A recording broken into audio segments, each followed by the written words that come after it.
First, I'm gonna show you how you can adjust the environment, right?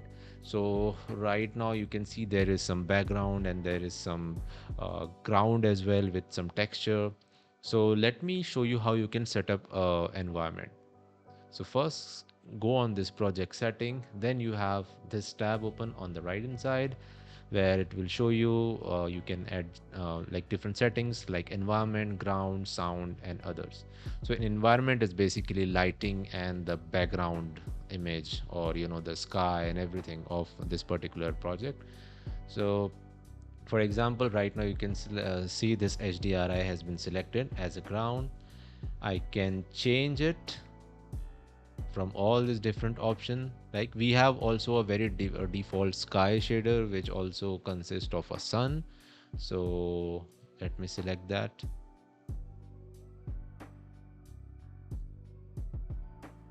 So you can see now the sky shader has been added. I'll just reduce the exposure a bit and show you like how the sun moves.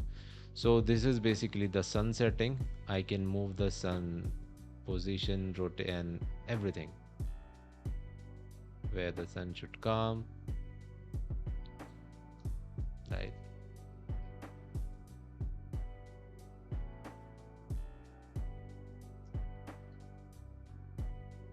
I can also change the color of the sun.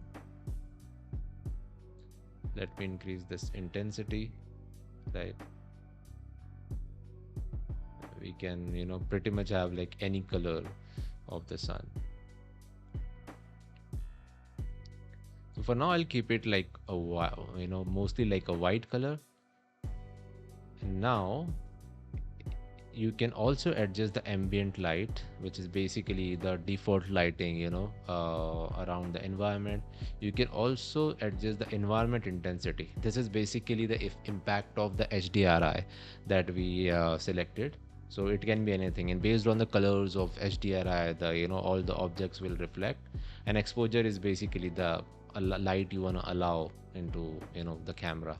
So these are pretty much the environment setting for the lighting side. You can also add a fog. So fog, it's very simple fog where it just adds a uh, some sort of whitiness for the distant object. You can see,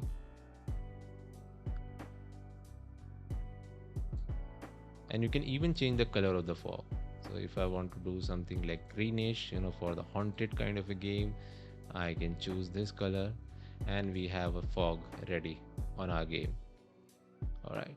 So next thing is the ground, right? So how do you adjust ground? You click on over here, you have 6 different options, right? So right now grass has been selected, right? Then you can also select this forest wood. Let me adjust back the sun so that the ground reacts properly. Yeah, now okay. So we have the ground selected. There is also a base color which you can edit. So if I make this color white, then you will see the real impact of this ground. And I'm gonna move the sun and show you like this ground is pretty much ready with everything, like all the normals. It's actually a full PBR material. Next, I'm gonna show you this concrete shader, not shader actually, the texture PBR. Again, it's a PBR texture. We also have snow, right, which have all the depth and everything. And lastly, we have water.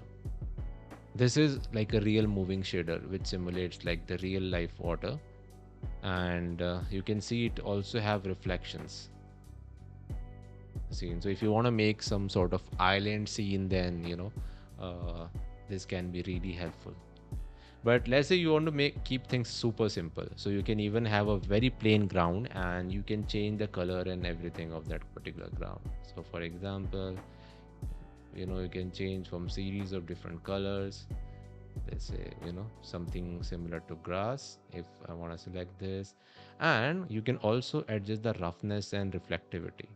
So if I can make it super smooth and super reflective, you know I'll show you like the impact of it. If I, let's say, change the HDRI to this nature, you can see, you can actually see the reflection of the sky, and this particular settings of the ground also reflect in the texture that you've selected. So now I have, if I've selected grass,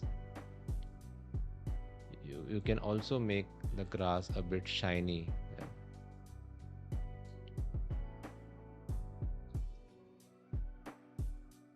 Can you see the effect? Similar to this.